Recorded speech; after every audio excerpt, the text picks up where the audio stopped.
Assalamualaikum warahmatullahi wabarakatuh. Tak kenal maka saya perkenalkan kami dari kelompok 7. Di sini saya tidak sendiri, saya bersama teman saya yaitu Nabila Mulaya Fahira. dan saya sendiri adalah Sylvia Nadiani. Di sini kami dari kelompok 7 ingin membawakan materi mengenai metode harga perolehan. Jadi happy watching.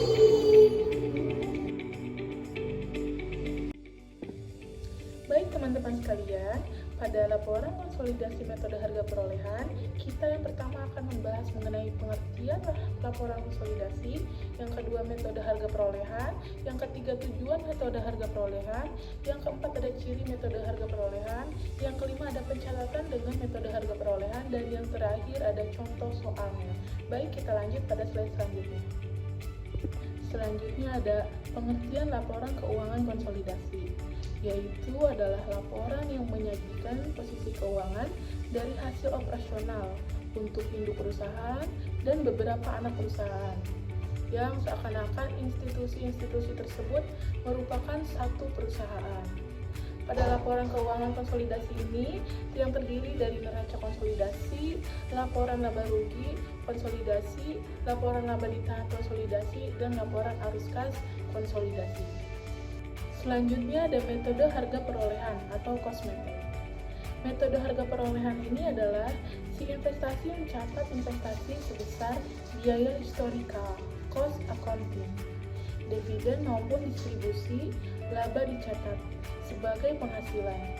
Tetapi apabila dividen yang diterima melebihi bagian investor atas laba investasi, dipandang sebagai pemulihan investasi dan dicatat sebagai pengurang investasi. Apabila cost method ini yang dipakai untuk mencatat investasi saham-saham anak perusahaan, maka hanya dividen atas saham-saham tersebut yang telah dibagikan oleh anak perusahaan, di mana yang diakui sebagai perusahaan sebagai pendapatan revenue oleh induk perusahaan tersebut. Selanjutnya ada tujuan metode harga perolehan atau cost method, di mana tujuannya adalah untuk menunjukkan posisi keuangan dan hasil usaha dari berbagai perusahaan afiliasi yang merupakan satu kesatuan. Selanjutnya ada ciri-ciri metode harga perolehan atau cost method. Yang pertama, laba atau rugi diperoleh perusahaan anak tidak dilakukan penjualan. Yang kedua, eliminasi saldo modal, agio, LYD atau laba yang ditahan perusahaan anak ditentukan dengan bertitik tolak pada posisi neraca. Yang ketiga ada hak minoritas ditentukan dengan bertitik tolak pada posisi akhir setelah transaksi di kertas konsolidasi. Baik teman-teman semuanya, di sini ada kepemilikan 100%, di mana perusahaan yang ada dalam satu grup atau afiliasi, di mana kepemilikan saham lebih daripada 50%. Nah, secara akuntansi dianggap sebagai satu entitas, karena laporan keuangan perusahaan harus digabungkan atau konsolidasi. Penyajian laporan keuangan secara sendiri-sendiri dianggap kurang tepat dan kurang mencerminkan keadaan yang sebenarnya.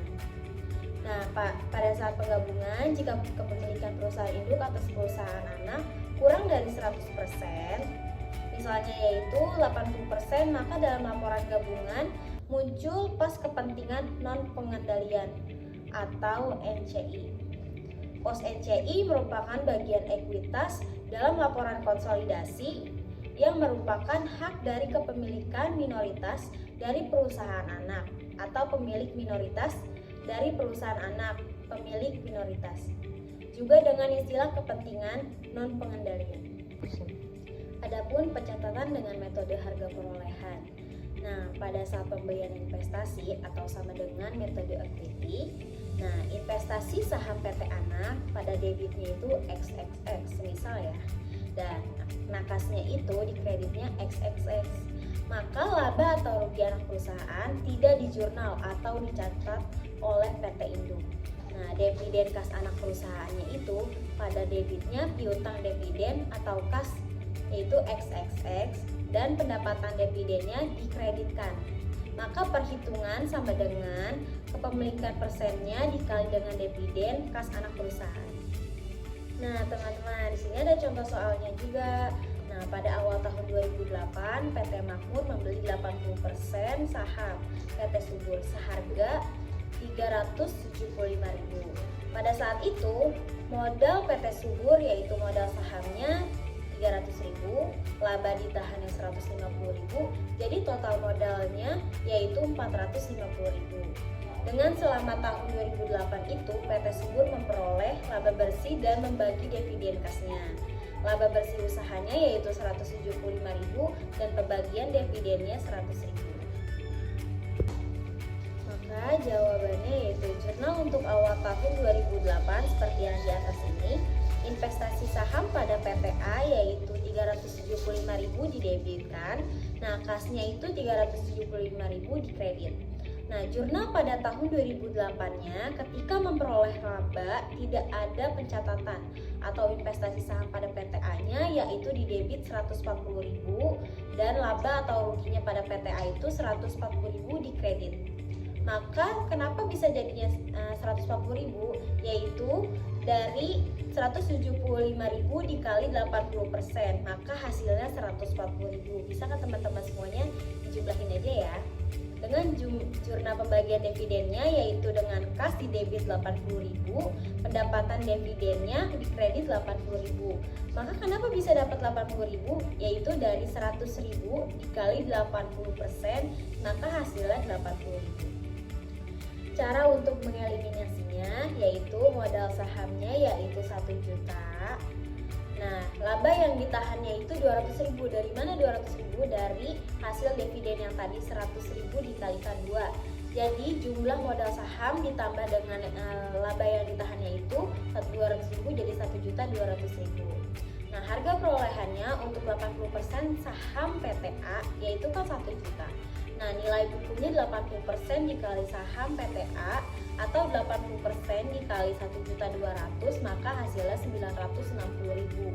Jika harga perolehan dikurang dengan nilai buku, maka hasil goodwill-nya 40.000. Itulah dapat goodwill-nya dari mana ya, teman-teman semuanya bisa dilihat dari atas.